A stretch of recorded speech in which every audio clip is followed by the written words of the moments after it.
Hello, raw feeders. We'll wait for a few people to pop on.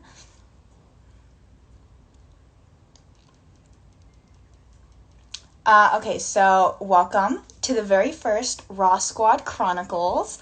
Today, our special guest is Isabela from @𝗫𝗓𝗪, and today we're going to go over quality and variety in a raw food diet. So I'll lay the land of how this is going to work today. So she's going to pop on here in just a few moments, and we're going to go over in-depth quality and variety. And then at the end, that's where we're going to hold our question and answer live. So you can either put it on the little question box or you can type in the comments. And here she is now.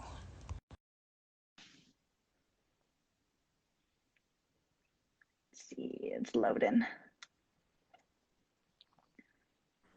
Nice. Hello. Hi. Hello. How are you? Good. How are you? Good, thank you. Thank you so much for taking the time out of your day Yeah, to of do course. this. Yeah. First. All right. So happy you're here, and let's get started. So first off, let's tell me a little bit about yourself and your dog.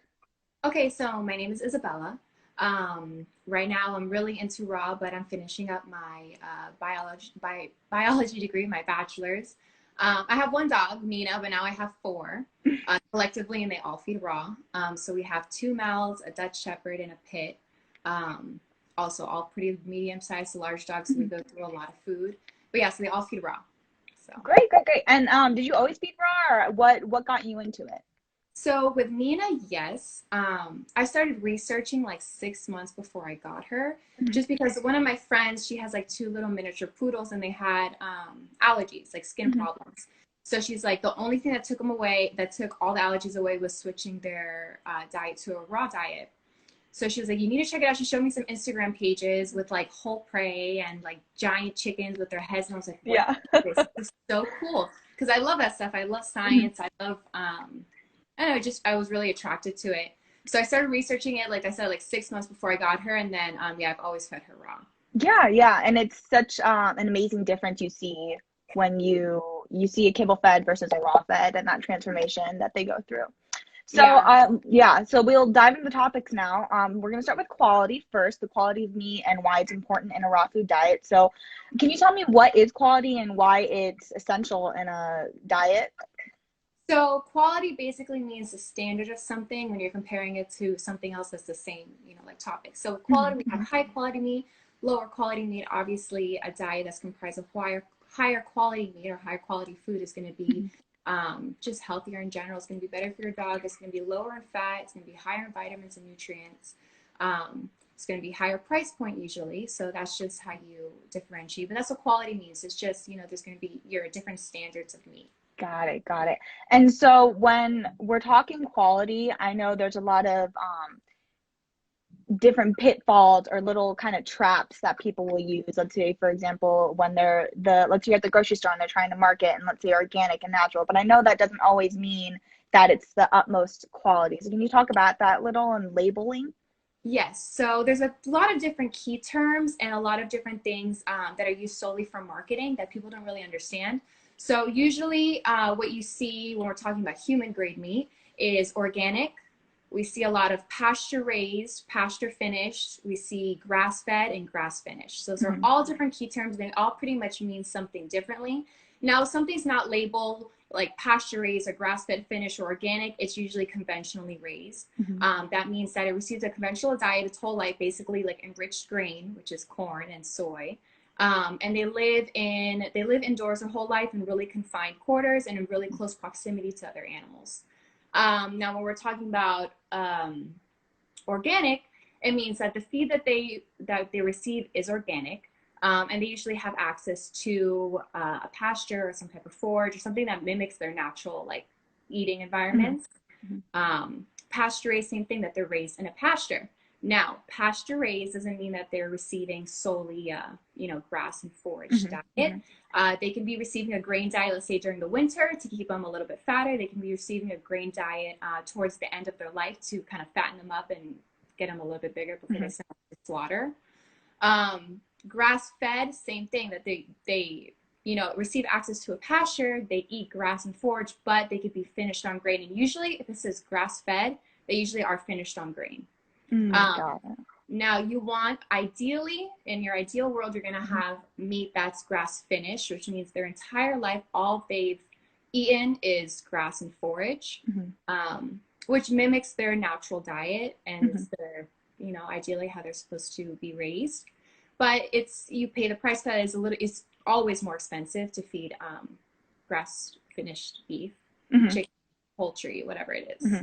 So why do we want to feed these better quality versus going for conventional meat, even though it is cheaper and saves us money if we feed a lower quality? Right. So it's cheaper because it costs less money to raise them, right? Obviously, to have 100 chickens in a really close area where they're just fed grain, like enriched, you know, rich grain diet, it's not going to be that expensive to raise them. But the problem with that is that conventionally raised meat, just in general, is always higher in fat and is always higher in calories. It's about, you know, 20% higher, like more or less, in calories. And on top of that, they're significantly lower in a lot of vitamins, especially A, E, and D, which, you know, are essential to our dogs' bodies, dogs and cats. It's always lower in those vitamins. So you have to supplement it more. Also, the thing with conventionally raised meat is that there's, you know, omega fatty acids. We hear that a lot, omega-3 and omega-6. And without getting into too much terminology and trying to keep it really simple, when you feed an animal a grain-fed diet its whole life, you throw off the balance of omega-6 fatty acids and omega-3 fatty acids. Conventionally raised meat is usually much higher in omega-6 fatty acids. And it's been researched a lot in humans and in animals, not really for pets diets, but more for us, our human diets, because we always hear, eat an anti-inflammatory diet and it lowers the risk of cancer, right? We've heard that for maybe like a decade in humans. And a lot of that is linked to meat or food that's too high in omega-6. So omega-6, when the ratio is a lot higher than omega-3, which usually is in conventionally raised meat, it just causes inflammation in the body, which leads to more allergies, more disease, more, you know, it's just not as healthy. Yeah, when you have the inflammation in the gut, that's the basis where disease sprouts. Once you have inflammation in that gut, that allows any metabolic disease to flourish. Right. Yeah. So when we're talking about, let's say, these lower grade meats, I know a lot of time I'll see they'll call it denatured meat. So can we go on a little bit about that, and what is denatured meat, and is it something that we should be concerned about? Okay. So there's a lot of controversy between denatured meat. So what it is there's something called 3D and 4D meats. So what it is, 3D, 4D meat, it comes from animals that are diseased, that are dying, that are down, let's say because of a broken leg or a broken bone or whatever, or dead. So that's the 4th D. So there's 3D, which is diseased, dying, and down, and then the 4th D is dead. The reason I use air quotes is because I haven't really been able to find any legitimate sources that say that they use dead animals. You know, so what I like to give to people is stuff that I can back up. Like I would like anything that I say, you can feel free to message me and I can send you any type of like peer-reviewed article or like a legitimate source that back up my information. So that's kind of debatable. But 3D and 4D meat is basically always used to make kibble. They're not using human grade animals to make kibble. That's just a fact. And now a lot of raw feeders or a lot of raw feeding suppliers use 3D and 4D beef, chicken, pork, whatever it is, because it's cheaper. So telltale sign that a raw food supplier is using 3D or 4D beef or whatever meat is the price point. If you're buying beef that's $1 to $2 per pound, it's most likely 3D or 4D beef. That's usually like a big telltale sign. And when you're using that type of meat, you have to denature it because it's not human grade. So 3D, 4D meat is not human grade at all. So you denature it, which means you change the color or the odor or the taste, something that's really obvious so that it doesn't end up in the human food supply chain. So let's say for some reason at the processing plant, a box of 4D beef is sent to, you know, the supermarket, and they open the box. They should be able to tell right away from the smell or from the look of it that there's something wrong with this. So it doesn't end up in our human food supply chain. So the way they usually do that is by the most common way is adding charcoal, activated charcoal to it. Because it's really dark, it's really black, it makes the meat look a lot, you know, it's like, okay, there's something wrong with it. And it's natural, you know, I mean, I take activated charcoal sometimes, let's say like after a night of drinking, or I ate something that I shouldn't have, and they use it in medicine with humans all the time. You know, we take activated charcoal. Mm-hmm. Now, is it safe for dogs to be eating every single day? You know, there's really not a lot of studies on that. Mm-hmm. It's kind of like a personal opinion from there. But that's the most common way that they do denature the meat. Another way to denature is what you see in kibbles. They just cook it down to like an, you know, unrecognizable. It doesn't even look like meat. It looks like powder. Mm-hmm. Another way of denaturing with really high temperatures. Some people use a natural vegetable dye, which I think there's nothing wrong with that. Absolutely not. And then there's other sources that claim that they denature with like really toxic chemicals that are just horrible and harmful, which I don't doubt. I'm not saying that it doesn't happen, but I don't understand why they would do that when they could just use activated charcoal. Mm-hmm. Instead of, the people are saying that they pour lye in with the beef. And I don't really, I'm not really sure if that's just like propaganda, like against these, you know, these big websites that just, there's really no science behind them. It's just kind of like all this noise. Yeah. Mm-hmm. But yeah, so denatured basically means that you do something to the beef to change the look or the smell so it doesn't end up in the human food supply chain. Got it. So if, per se, let's say we are either feeding 3D or 4D meat through kibble, or let's say even from a raw supplier, should we be concerned whether this dead, diseased down animal we're feeding it to our dog? Is there a chance of the disease being passed on to our pets? Right. So when we're feeding a diseased animal, there's a big difference between an animal that we're feeding because it broke its leg, which is natural, you know, it happens. And then because it's deemed 4D beef if it can't get off the trailer. So an animal, for it to be human, you know, human grade meat, it needs to be able to walk on and off the trailer or whatever transport vehicle. If it can because it broke its leg on the way there, then it's 4D beef. Now, do I have a problem feeding a cow that broke its leg? I don't think so. Absolutely not. But do I have a problem feeding an animal that died of cancer or that died of liver disease or something like that? Absolutely, because you're afraid of the disease spreading to your animal. There's a reason that we don't eat it as humans, because we're afraid that the disease is going to spread to us as humans. So I think the same thing applies to our animals, especially because they're eating it raw and it's such a natural state. We're not cooking it. We're not killing off any pathogens or whatever else killed the animal. So you want to be aware of that. And you want to be informed about it. Now, the thing is that with a pet food company, it's so unregulated, meaning there are no laws, there are no rules. That means that a raw food supplier or a company has to disclose that they're feeding 4D or 3D beef. They don't have to do that.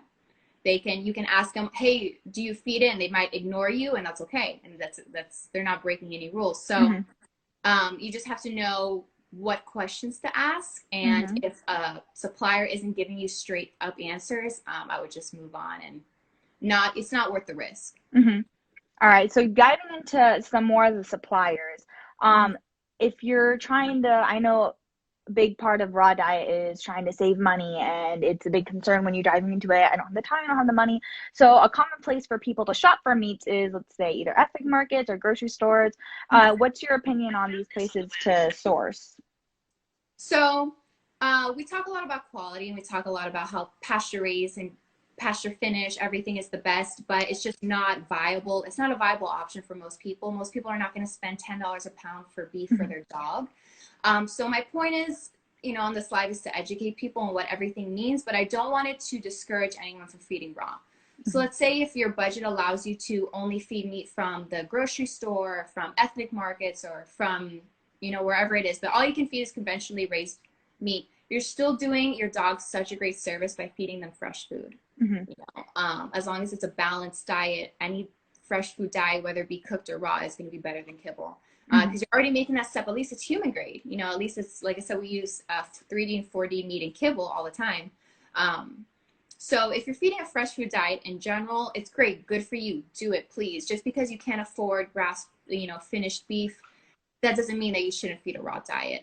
You just have to know where to supplement it. So let's say we talked about how in conventionally raised beef or whatever it is, in meat, the omega-6 level is higher than omega-3, so supplement with more omega-3s, you know, rich foods, and avoid omega-6 rich foods like hemp hearts, which are really, really high in LA, which is that fatty acid. Maybe avoid that. Just do your research, supplement correctly, but if all you have access to is the Asian market, then go ahead, do it. It's going to be better than kibble anyways. Yeah, it's doing anything you can to get any fresh whole foods in that diet. Right.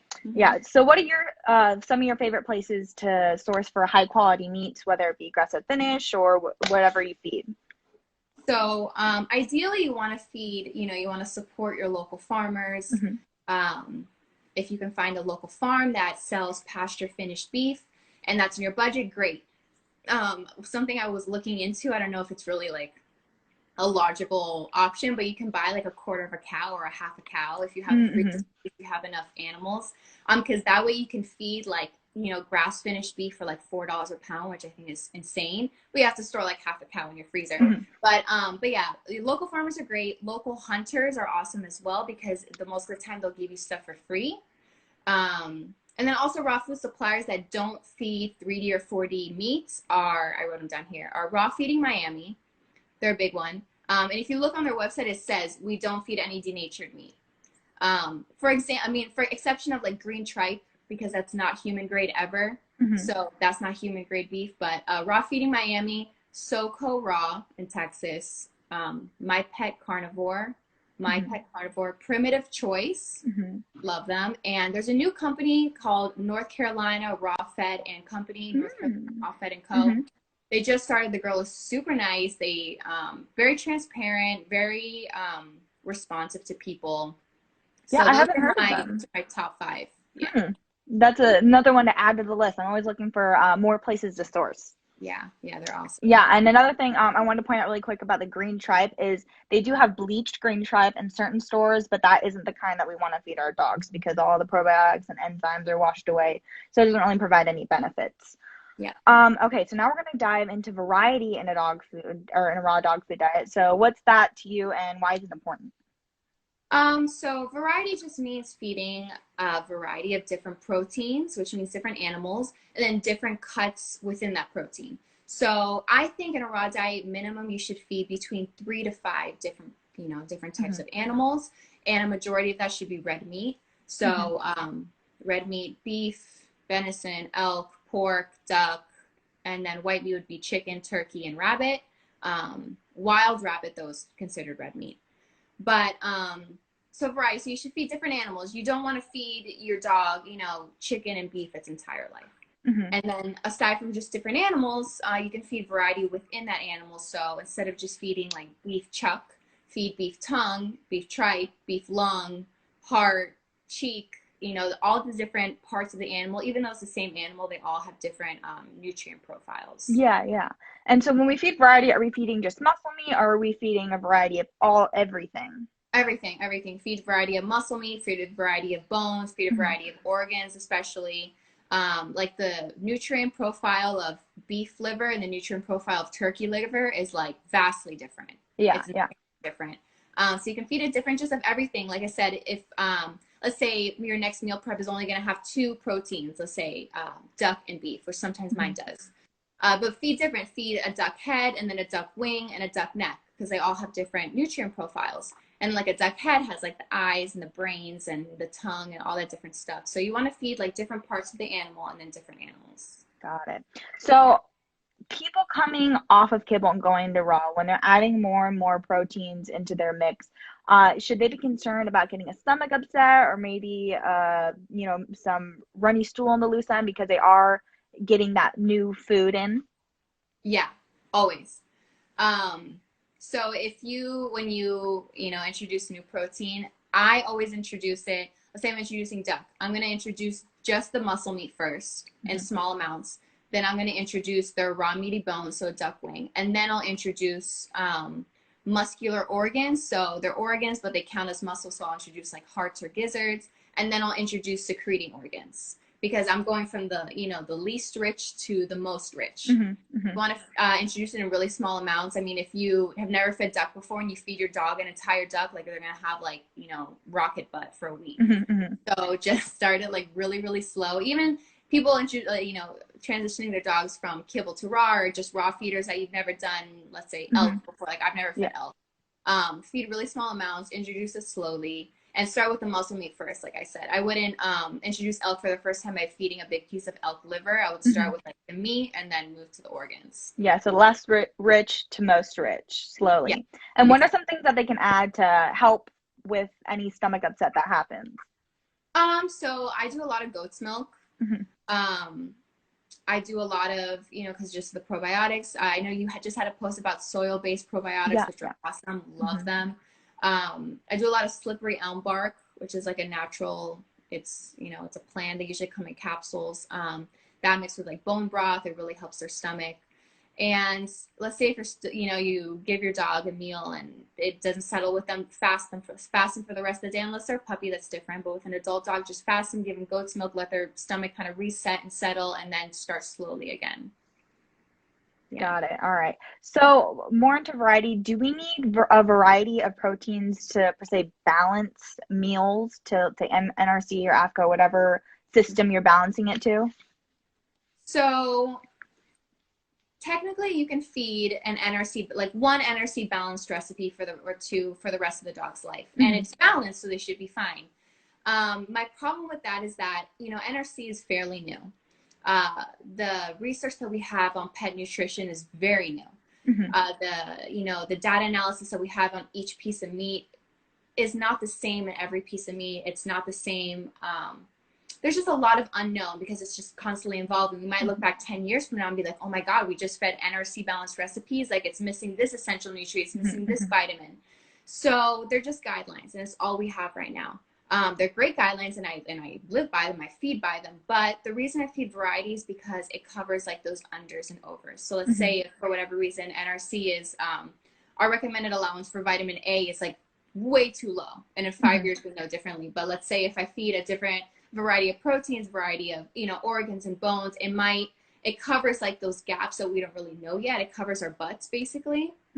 And also variety is really enriching, like meaning like it enhances the quality of the meal. So if I might love tacos, but if you feed me tacos every single day for the rest of my life, I'm going to hate tacos. Yeah. And, dogs are dogs, and not to humanize them, but I do absolutely believe that they have the ability to develop preference. And I think that just feeding them the same thing every single day, I think it's just, depriving them of that right to deliver, to develop that preference or just to enjoy mealtime. Like what are we going to have Nina, every time I give her a bowl of food, she's so excited because she doesn't know what she's going to eat that day. Variety provides different, smells and textures. And then you get to learn more about your dog, about what type of textures they enjoy, what type of smells they enjoy. It makes mealtime more valuable, I think. Yeah. And there's also, I haven't tried it personally yet, but there's like a choice board where you separate everything on like a chopping board, and then they can go and choose what they want to eat first. And it's fascinating. Some dogs will eat an egg first. Some dogs will eat goat milks first.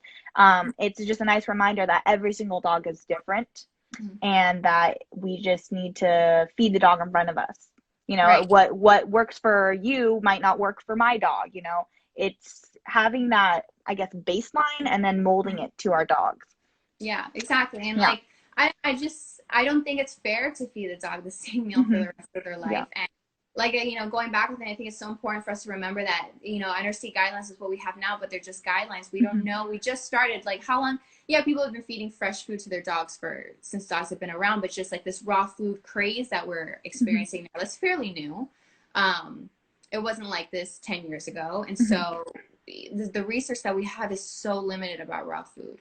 It's like crazy limited. We don't really know anything. It's all through trial and error. So feeding a variety of different stuff, just like it covers all of those different holes. It covers those things that we might not yet know. And like, even let's say we know the nutrient analysis on like a chicken neck, but the chicken neck that I get from the farm is going to be different than the chicken neck that I get from the grocery store. So even if we do our NRC perfectly balanced recipe, every piece of meat that we feed is going to be deficient in some things. There's going to be over in some things. So it's not, I don't feel super comfortable feeding like one recipe for the rest of my life. Yeah.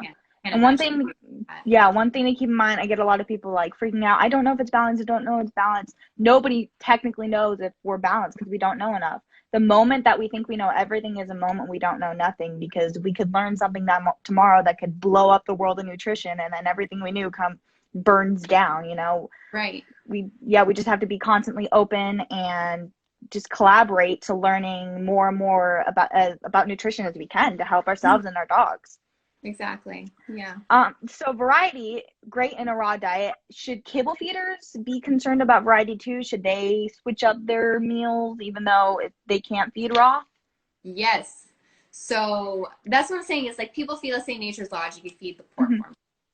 Why are you going to feed the pork formula for the rest of their life? Feed, you know, add in some beef, add in some chicken if you feed chicken, add in some rabbit. Like you should add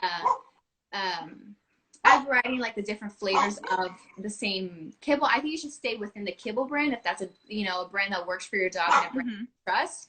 But switch it up, like feed, you know, duck and beef and pork. You should, same thing, you should be worried about variety because even kibble goes by AAFCO standards, right? Which is, our NRC guidelines are a more updated version of that. If you compare the NRC and the AAFCO guidelines, there's stuff in the AAFCO guidelines that are severely deficient that, you know, we cover in NRC.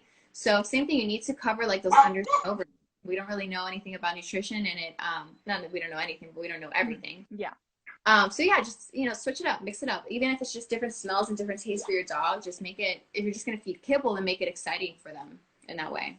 Yeah. Okay.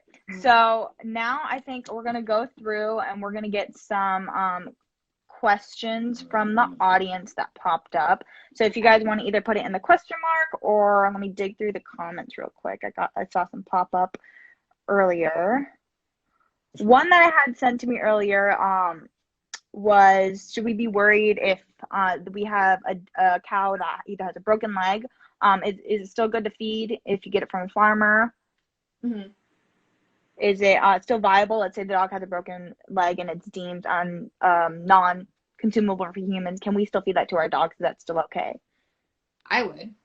Yeah. I would. Let's say if I made connections with a farm and he called me up, he's like, hey, Isabela, I have this cow who just broke its leg, so I can't send it to the processing plant. Do you want it? Hell yeah. You know, it died, you know, it broke its leg. Now, injured animals, they, you know, release some type of like adrenaline into their blood. So if you're a hunter, you know that, let's say you're hunting deer, it's so important to have like a clean shot, know where you're shooting, when to shoot like through the lungs and the heart. Not only so it's humane, but also so that the animal dies instantly. Let's say if you injure it, you shoot it in the shoulder and it runs off. It's scared, so it releases a lot of adrenaline into the meat and it gets a lot tougher and it tastes really gamey and it tastes kind of funky. But dogs don't care about that. Dogs don't care if the beef is a little bit tougher. So if it's just like a broken leg, I mean, I personally don't have any issue with that. It's just a personal preference. Yeah. All right. So we have another question. Do you feed deer or deer parts from local hunters? I don't. I would love to. I'm in New York now, but I just moved from South Florida, where hunting doesn't exist down there. So it's really hard to make those types of connections. A good tip is to go on like Facebook and search in, let's say if you live in Connecticut, be like Connecticut raw feeders, and then there you can make a lot of connections. I would love to. Wild game is awesome. Wild game is completely different nutrient profiles than conventionally raised meat. It's a lot leaner. It's really high in iron. It's really high in protein. It's really high in B vitamins. And then it's awesome because it's received a completely natural diet its entire life. It doesn't have any preservatives. It doesn't have, obviously it has no growth hormones. So wild game is awesome. I would love to get my hands on it. I just haven't really, I'm like still settling, so I have to reach out to people, but yeah, I would love to. Yeah, another thing to consider with wild game, you want to make sure to freeze it at least 3 weeks to make sure any worms or parasites are killed off if you get it from a hunter, or either kill it yourself. Yeah. And just to add into that, a lot of people don't talk about chronic wasting disease, but it's, you know, a lot of, you know, I think humans should be more aware of it. The chronic wasting disease is a disease where basically the deer, it's really, really common in white-tailed deer and sometimes in mule deer too. It's 100% fatal, and the animal just wastes away until it dies, right? But that can be passed to dogs and that can be passed to human, or they're saying that it could be passed to humans. There's research showing that it can be, and that's not killed off by freezing. It's not even killed off by cooking. So be aware of that. Be aware of chronic wasting disease in your area. You can check your local fish and game, wild game warden or FWC. We had it in Florida. Just be aware of it in your area, because it'll kill your dog basically. Yeah. It's 100% fatal. It's 100%. every single time. So just be aware of that. People don't talk about it. People are trying to avoid it. Yeah, yeah. I don't understand, but it's crazy. Like it can live, like, because it comes out in the saliva of the deer, it can live on a leaf for like months or something crazy. Yeah. So just be aware of it. Be, educated.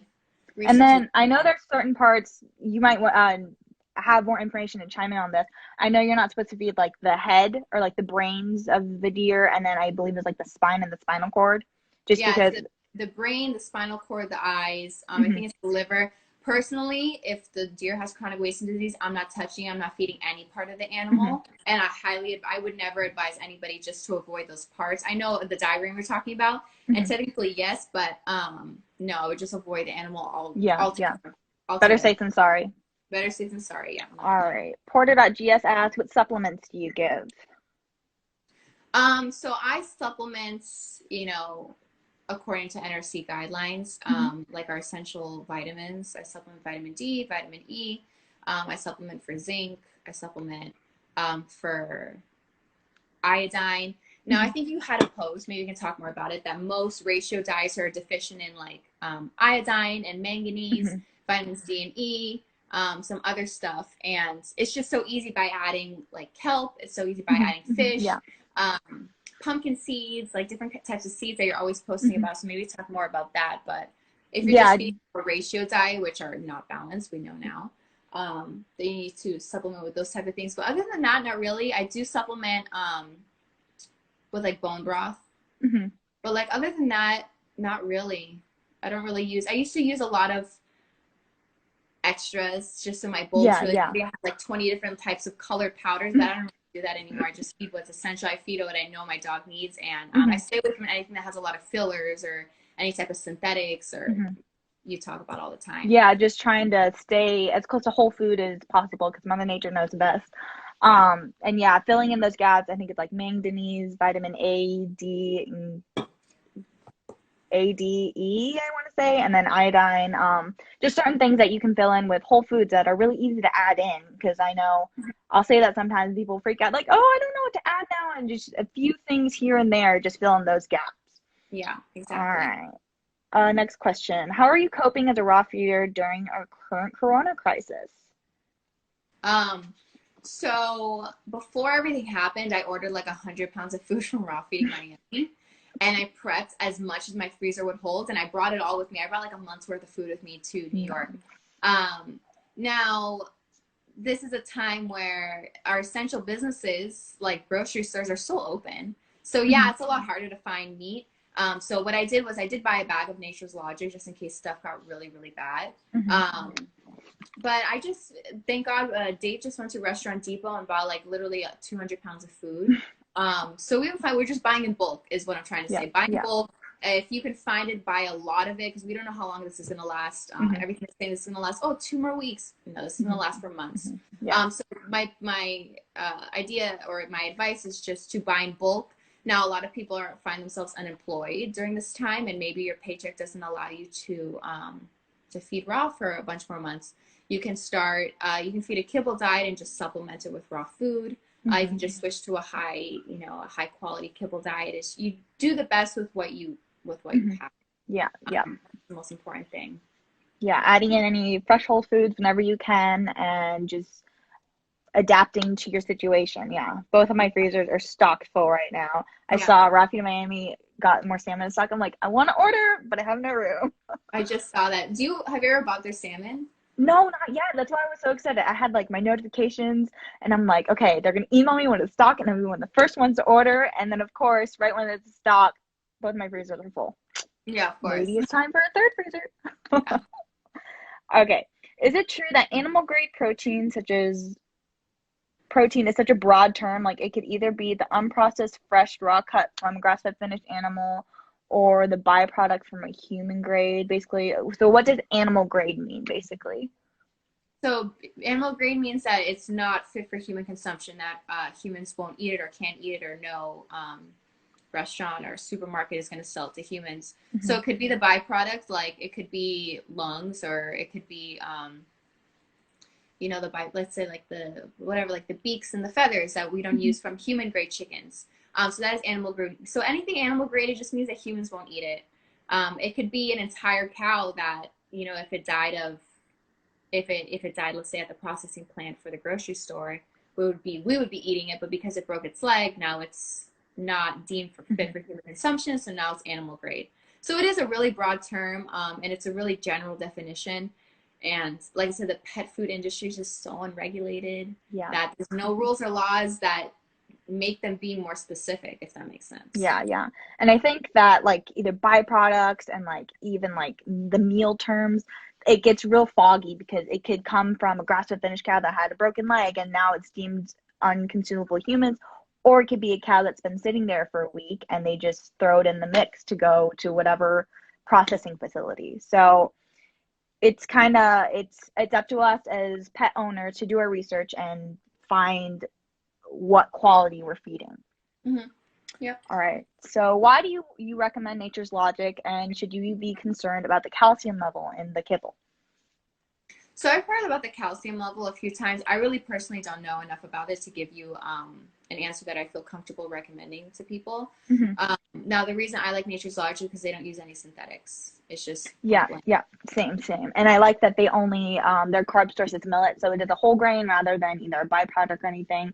And I've been asked a lot about the ash and the calcium level too, and I've done as much as research I can, but honestly I've kind of hit a wall. I haven't seen anything that's too alarming about it to stop recommending it. And I don't recommend it because it's a good kibble, because it's kind of oxymoron. There's really no good kibble. It's just the best thing you can do with kibble, I believe, is Nature's Logic and Carnivore, just because they're the only two on the market that don't use synthetics. Yeah, like you can go through the ingredient list and know everything that they're listing. Every single thing, because it's all whole food. I think it's really important. Whereas it's all 20-letter long words and nobody knows what they are. Yeah, that's why I recommend it. And I believe Nature's Logic makes their own meat meal.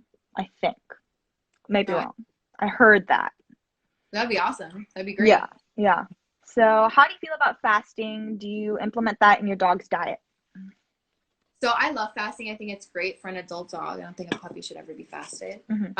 Fasting is great. It gives their body a chance to kind of reset. So the reason we feed raw is because it's it's closest to their natural diet. It's most species appropriate, biologically appropriate. We hear those words tossed around in raw diets a lot. Now, when dogs are in the wild, they're not eating twice a day every single day. They eat when they catch a prey and they eat when they kill. And in between those meals, they fast. So it gives it's how their digestive tract has evolved to function. So it gives our digestive tract a chance to rest, to reset, lets all the gut flora replenish. I don't really intentionally fast my dogs. It just happens sometimes because I don't really have a feeding schedule. It's just every day is different. They eat when they eat. Like 2 days ago, they ate one instead of 2 meals. All the dogs ate 1 meal at night because we just got caught up in training dogs, and that's just how it is. So they do fast unintentionally, but I think fasting is great in an adult dog. Absolutely. Yeah, and it's such a great immune booster, just all around. And also, if you have a dog, let's say you have a lab that like needs to inhale food every single second, or they'll get up in your face. Another thing I like to do is give like small little meals, either of goat milk or bone broth, either one if you're uncomfortable fasting, or if the dog just is up in your face because it's hungry.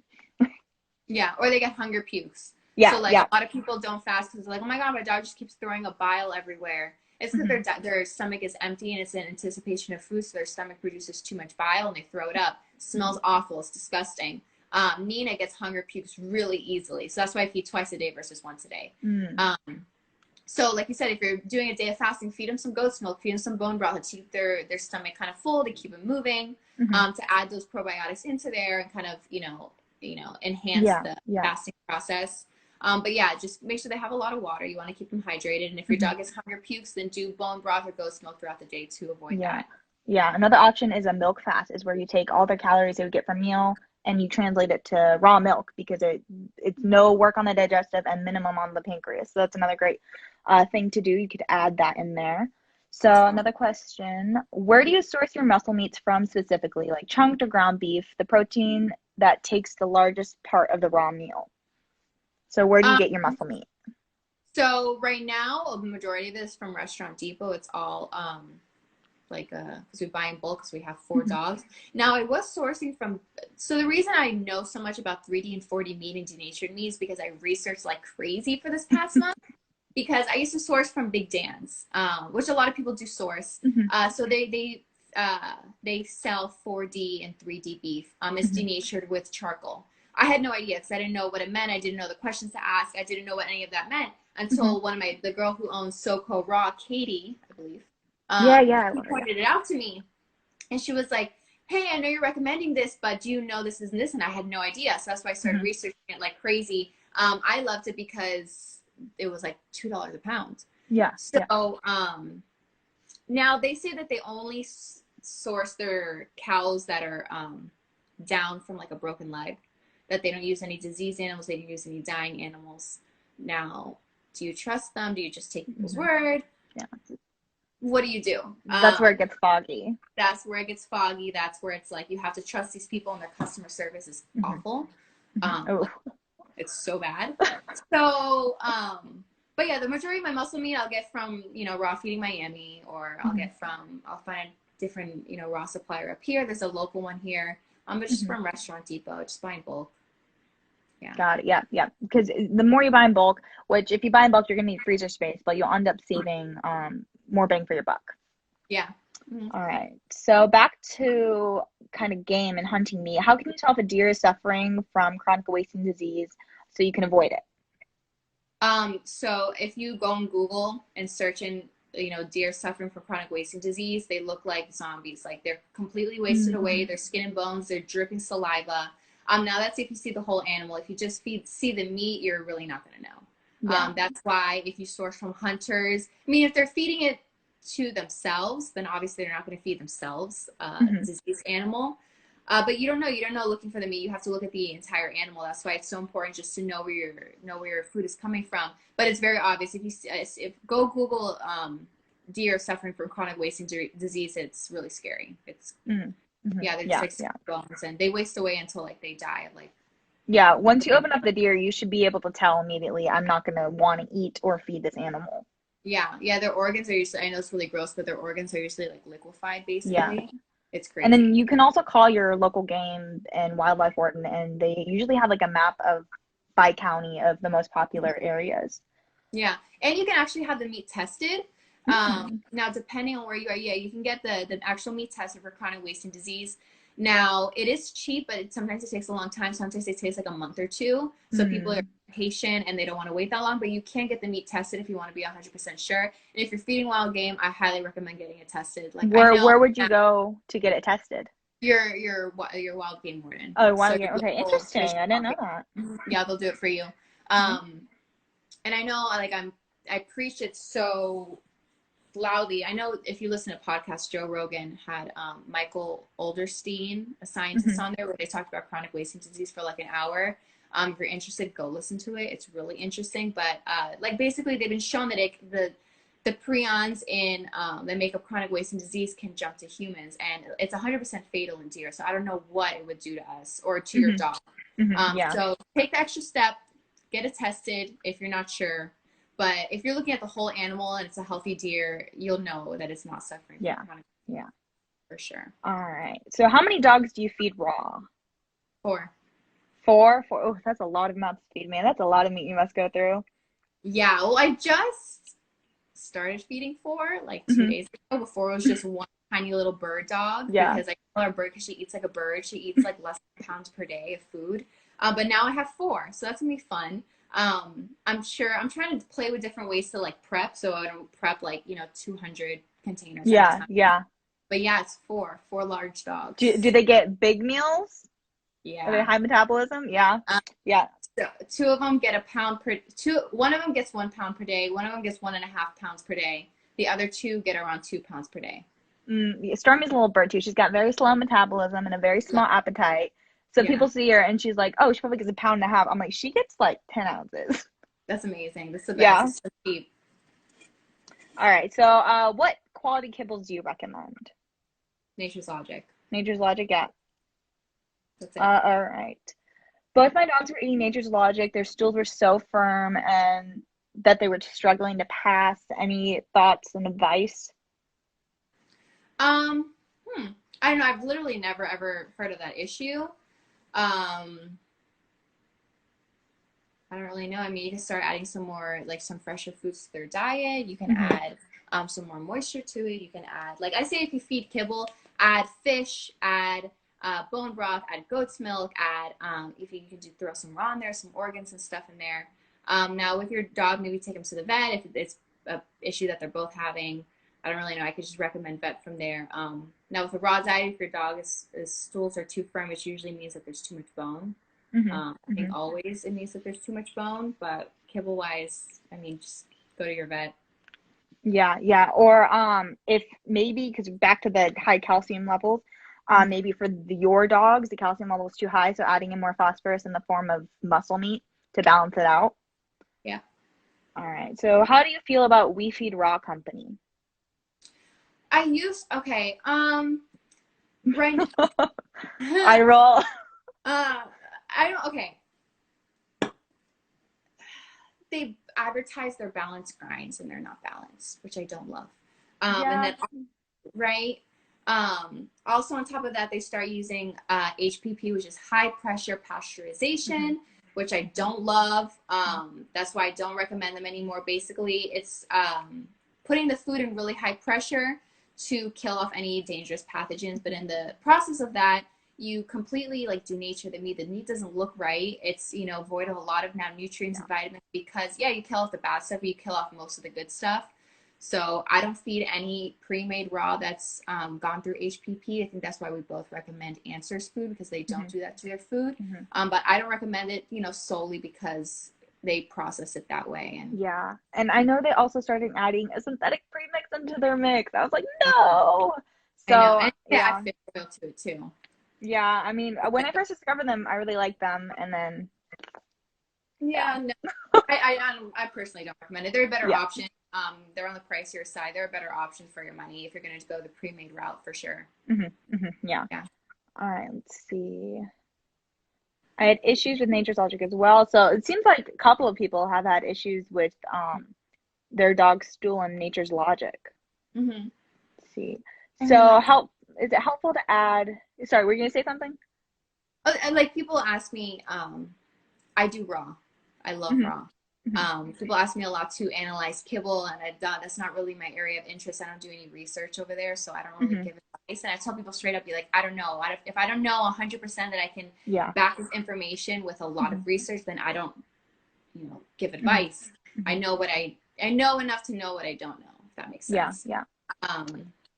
I know a lot of people who feed their dog Nature's Logic and who don't have a problem with their stools, but I mean, like I said, like in raw diets, too much bone will cause a firmer stool. So if the kibble has a higher calcium content, that makes sense. Yeah. They do make a canned food. And they also make a raw too, but I think they use HPP on it. Oh yeah. Probably. I want to say I remember looking at it and not liking it, but they don't use synthetic, so it has to be HPP. And another thing to always remember is that every single dog is different. So one dog might do good on Nature's Logic and one might flourish on Purina 𝗪𝗀. I mean, as much of a trash food as it is, that might what might work for your dog. Because, you know, every single microbiome is different, every single immune system, and there's so many variables around us, vaccines, toxins, herbicides, pesticides, you know, we don't know the perfect concoction that makes our dog. Yeah. Exactly. All right. Is it helpful to add canned food to kibble? I mean, yeah, add some moisture to it, basically. That's really the only, you know, it's not fresher, it's still processed, it's just wet, so has moisture. It's significantly better, not really. And there is the thing about canned food that I like a little better about dry food is there's going to be less carb content because it's canned and it doesn't need it's not shelf stable, or it is shelf stable. It doesn't it's not hard and crunchy. It doesn't need those carbs to bind it together. Yeah, exactly. Good point. All right. Let's see. Do you feed bully sticks and or marrow bones? Yes. I don't feed marrow bones. I don't feed any weight bearing bone from pork or from beef. A lot of people do. I personally don't. So I don't feed any bones that are denser than my dog's tooth, if that makes sense. Any bone that I feed needs to be less dense than my dog's teeth so that there's no risk in, you know, fracturing or breaking a tooth. Mm-hmm. If you talk to a canine dentist or a dental surgeon, the amount of cases that they have from beef marrow bones or beef femur or pork femur is like every single day. It's absolutely insane. A lot of people do it. I don't recommend it, and I don't personally do it. I don't think it's worth the risk. I don't do marrow bones at all. I do feed bully sticks. Love. So what's your view on antlers then? I will only feed antlers if it's fresh. So let's say I'm out in the woods and my dog picks up a shed and brings it to me, then I will feed that antler. But anything else from the pet store, I don't personally. I just think there's too much of a risk. It's not worth the $3,000 dental surgery. There are better options. They might not be as long lasting, but they're safer. So for me, it's always, if you're better safe than sorry. That's true, yeah. Especially my dog that does bite work, for her to get like a fractured canine, it's going to be a really, really big deal for me. So I don't do antlers. I don't do beef marrow bones. I don't do femurs. I don't do, what else is that really common? Oh, the Bennett bones and the 𝗪𝗶𝘁𝗵 more. It's not worth it. Yeah, don't do it. And it's little words. It's also to consider whether your dog has a really hard mouth chewing, like they just love chewing and they'll just chew until their gums bleed, or they're really soft mouth and they don't like very hard things. So that's another thing to consider when choosing a chew for your dog. All right. So what are some other options you would recommend for pre-made raw other than antlers, I'm assuming? Answers. I mean, I don't really go. Whenever someone sends me like a pre-made raw, and I was like, okay, yeah, that's great, because it's like a ratio. It's like they have 80% muscle meat, 10% bone, 10% liver and other organs. Now again, that's just a guideline. Like my dog eats 12 to 15% bone, so I have to supplement that more. So I mean, I really only recommend answers. You can buy that at a pet store. You can have it special ordered. There's a lot of raw companies that, you know, sell pre-made grinds. You just have to supplement them. Yeah. Another one is Bones & Co. They market it towards keto, but there's actually a lot of pre-made raw, so even for answers that do that 1-to-1 protein to fat, but they just market it. I actually have their flyer right here. They market it as a 1-to-1. So that's another brand that doesn't use synthetics and doesn't use HPP, but they don't ferment their food, which is why I like answers more, just because it ups that bacteria content so much. Yes. All right. Oh, here's a toughie. Okay. HPP raw, 3D/4D meat versus kibble. Which one is better? So HPP, 3D, 4D, or kibble? I mean, if it's 3D, 4D and it's like a cow with a broken leg, then I would pick the 3D, 4D route. I mean, out of all of that, the safest is HPP, right? Because you're still getting a fresh food diet. It's just, it's processed in some way, but it's not, a dead or diseased animal. Yeah. And it's not kibble. So I guess the safest way would be HPP. You're saying, like, what's the best of all these three bad options? It's hard, but that's what I would pick. All right. So can you feed soil-based pre/probiotics daily? Yeah, why not? Yeah. Because and they're especially great for yeast conditions too, because they don't have lactose, which won't feed the bacteria. Okay, so how to get a picky dog to like raw and refuses things like liver, gizzards, kidney, etc., except bones and regular muscle meat? So usually it's a texture thing and a smell thing. So like Nina won't eat any pork organs if they're completely thawed out. Feed them and like organ cubes. So feed them frozen, basically. Try feeding everything frozen. Some people are like, oh, you can flash fry it, like cook it really fast. I'm not gonna fry organ for my dog. There's sometimes you have to do something called tough love, where you just present them the same meal until they eat it, and that way you're gonna get rid of a picky dog really fast. I get a lot of slack for saying that. Another thing, you're forcing the dog to eat it. I don't really care if I spend $100 on buying food and she's not gonna eat it. Just present them the same food over and over again. Your dog is not going to starve to death. They're eventually going to eat it. But try just like freezing it to mix up the texture. And it eliminates a lot of the smell. Yeah, and that like only presenting that, it teaches them, if you're not going to eat what I'm going to feed you, then you're not going to eat. And so then they're like, okay, I'm going to eat my food now.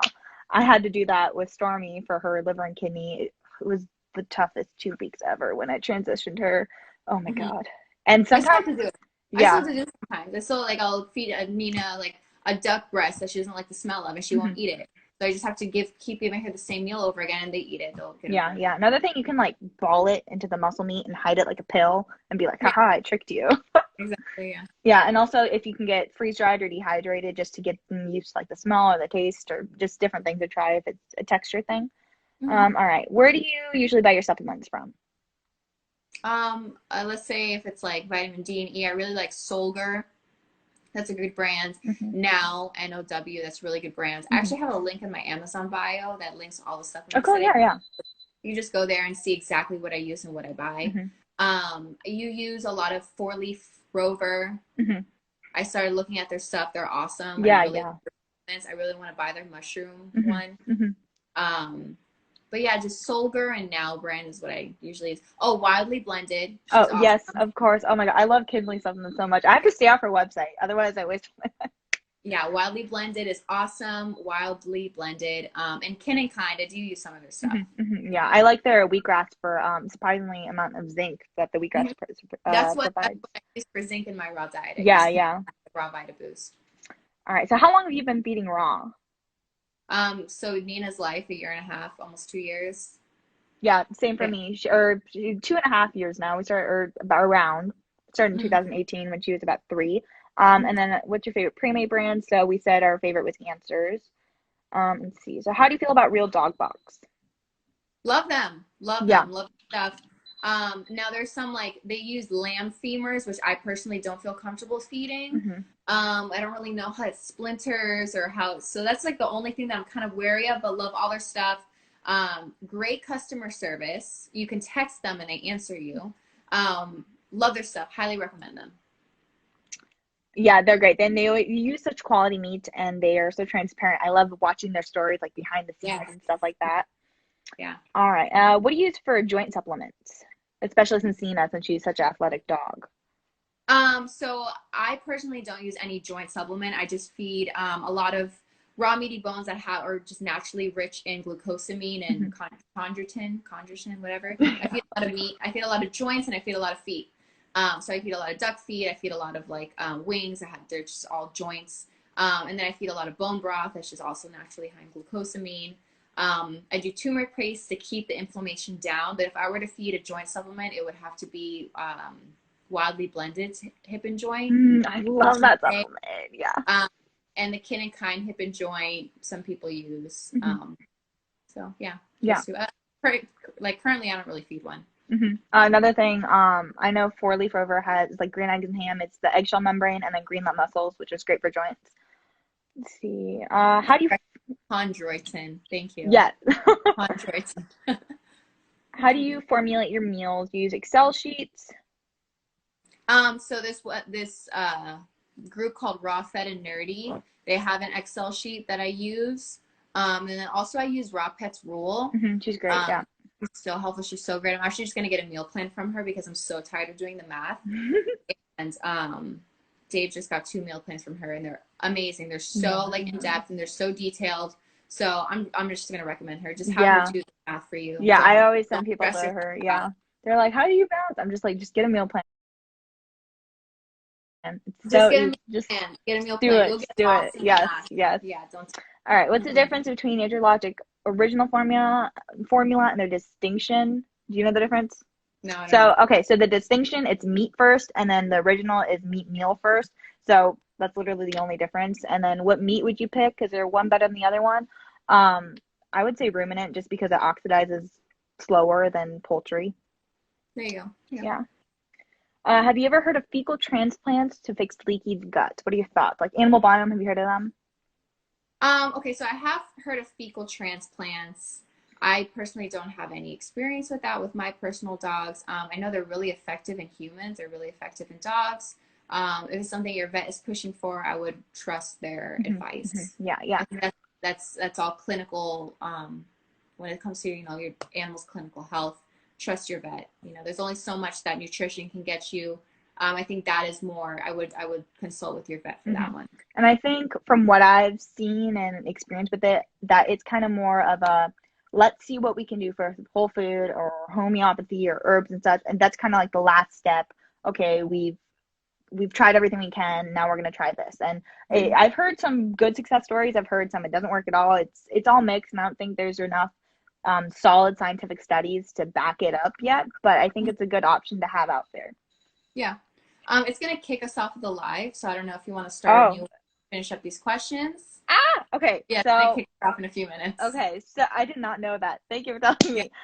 So we're gonna wrap it up then. I have one more question from me to you. If the listener could do one thing to improve their pet's health, what would that be? Just either add fresh whole foods.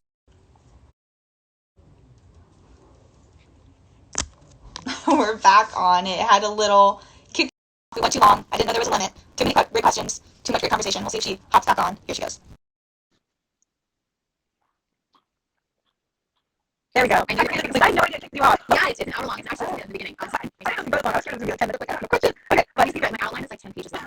Okay, so if you listen to one thing improve the pet's health, what would you suggest?